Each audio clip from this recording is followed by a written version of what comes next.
जय हिंद साथियों, स्वागत है आपका अपने यूट्यूब चैनल पर। तो आज हम आपको टॉप 50 करंट अफेयर के क्वेश्चन बताने वाले हैं, जो कि बहुत ही महत्वपूर्ण यह प्रश्न होगा साथियों। तो हम यह प्रश्न सभी परीक्षाओं के लिए महत्वपूर्ण प्रश्न है। तो हम आपको पहले प्रश्न देते हैं। पहला प्रश्न क्या है?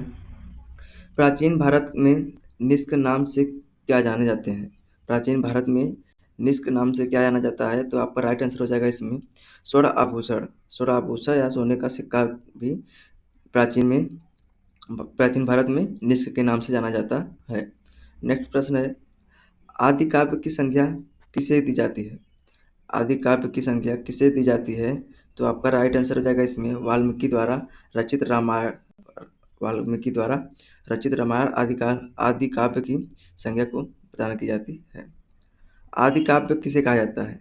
आदि काव्य किससे कहा जाता है? तो आपका राइट आंसर हो जाएगा इसमें रामायण को आदि काव्य कहा जाता है। गायत्री मंत्र की रचना किसने की थी? गायत्री मंत्र की रचना किसने की थी? तो आपका राइट आंसर हो जाएगा इसमें विश्वामित्र जी, जो कि गायत्री मंत्र की रचना किए थे। नंद वंश का संस्थापक कौन है? नंद वंश का संस्थापक कौन है? तो आपका राइट आंसर हो जाएगा महापद्म नंद, जो कि नंद वंश के संस्थापक हैं।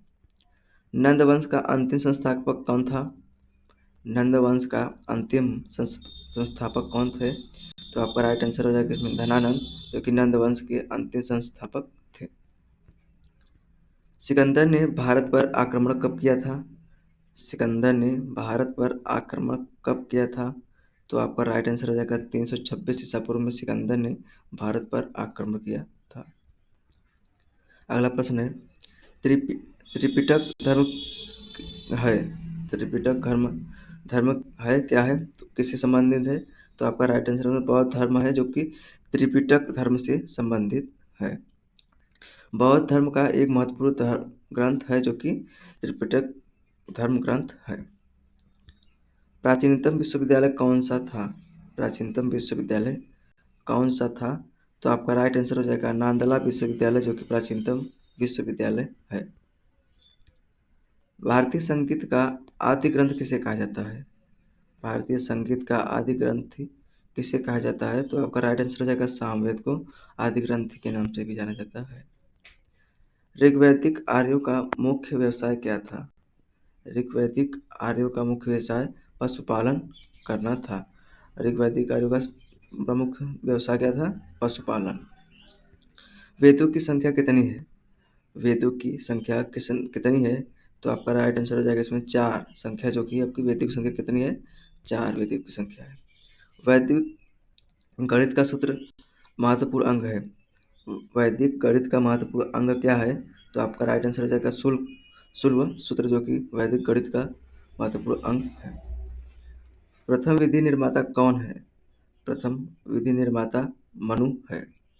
अगला प्रश्न है, कृष्ण भक्ति का प्रथम और प्रधान ग्रंथ कौन सा है?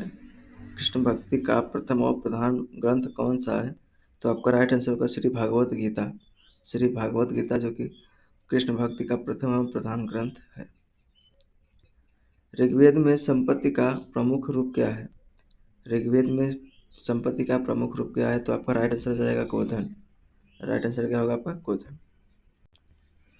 पुराणों की संख्या कितनी है? पुराणों की संख्या 18 है।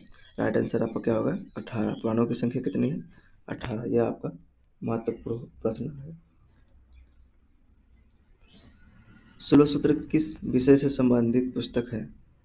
सूत्र किस विषय से संबंधित पुस्तक है? तो आपका राइट आंसर हो जाएगा इसमें ज्यामिति चैप्टर है। ज्यामिति सूत्र के संबंधित पुस्तक है। बाल विवाह की प्रथा आरंभ कब हुई थी साथियों? बाल विवाह की प्रथा आरंभ कब हुआ था? तो आपका राइट आंसर हो जाएगा गुप्त काल में किया गया था। लगभग 1500 से 500 ईसा पूर्व में यह गुप्त काल में बाल विवाह का प्रथा प्रारंभ हुआ था। बाल विवाह अधिनियम कब लागू हुआ था? बाल विवाह अधिनियम कब लागू हुआ था? तो आपका राइट आंसर हो जाएगा 1 अप्रैल सन 1930 ईस्वी को बाल विवाह का अधिनियम लागू किया गया था।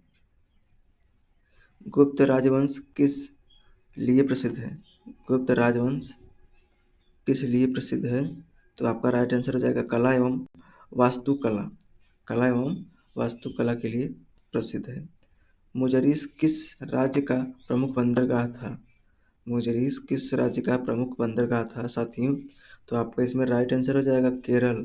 केरल राज्य का मुजरिस किस राज्य की प्रमुख बंदरगाह है? तो आपका राइट आंसर हो जाएगा इसमें केरल। गुप्त वंश का संस्थापक कौन था? गुप्त वंश का संस्थापक श्री गुप्त जी थे। अगला प्रश्न है, गुप्त शासकों की सरकारी भाषा थी। गुप्त शासकों की सरकारी भाषा क्या थी? तो आपका राइट आंसर हो जाएगा इसमें संस्कृत, जो कि राइट आंसर आपका हो जाएगा। भीमबेटका किसके लिए प्रसिद्ध है? भीमबेटका किसके लिए प्रसिद्ध है? तो आपका राइट आंसर हो जाएगा गुफाओं के शैलचित्र के लिए। गुफाओं के शैलचित्र के लिए भीमबेटका प्रसिद्ध है। मानव द्वारा सर्वप्रथम प्रमुख प्रयुक्त अनाज क्या था? मानव द्वारा सर्वप्रथम जो सबसे पहले अनाज उत्पन्न हुआ था या सबसे ज़्यादा पहले किया था, तो आपका इसमें राइट आंसर हो जाएगा जौ, जो कि मानव का सबसे प्रथम एवं प्रयुक्त अनाज माना जाता है। गुज्जरों को किस शासक ने पराजित किया था? गुज्जरों को किस शासक ने पराजित किया था? तो आपका राइट आंसर हो जाएगा प्रभाकर वर्धन ने, जो कि गुज्जरों को इस शासन में पराजित किया था। अगला प्रश्न है साथियों, गौतम बुद्ध ने अपना प्रथम उपदेश कहाँ दिया था? गौतम बुद्ध ने अपना प्रथम उपदेश कहाँ दिया था? तो इसमें आपका राइट आंसर हो जाएगा सारनाथ में, आपका राइट आंसर हो जाएगा। नेक्स्ट प्रश्न है, महावीर की मृत्यु कब हुई थी? महावीर की मृत्यु कब हुई थी? तो साथियों इसमें आपका राइट आंसर हो जाएगा कहाँ हुई थी। हमने बोल दिया कब हुई थी, यहाँ पे दिया है कहाँ हुई थी, तो आपका राइट आंसर हो जाएगा बिहार में, जो कि पावापुरी में इनकी मृत्यु हुई थी। किसकी मृत्यु हुई थी? महावीर की बिहार में इनकी मृत्यु हो गई थी। अगला प्रश्न हुआ था, अब इनका महावीर की मृत्यु और कहाँ हुई थी, कब और कहाँ हुई थी? मृत्यु कहाँ हुई आपको बता दें इसमें कब हुई थी, 527 ईसा पूर्व में, जबकि 72 वर्ष की आयु में बिहार के पावापुरी राजगीर, पावापुरी यहाँ देखिए, पावापुरी यहाँ पे अगला इसमें प्रश्न दिया था ना, पावापुरी राजगीर में कार्तिक कृष्ण अमावस्या को निर्वाण मोक्ष प्राप्त किया था।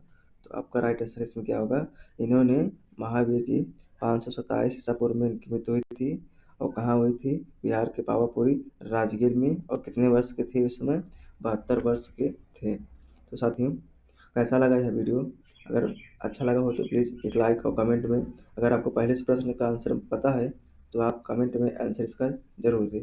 तो साथियों, तब तक के लिए हम अगले वीडियो में आपसे फिर से मुलाकात करेंगे। तब तक के लिए जय हिंद, जय भारत।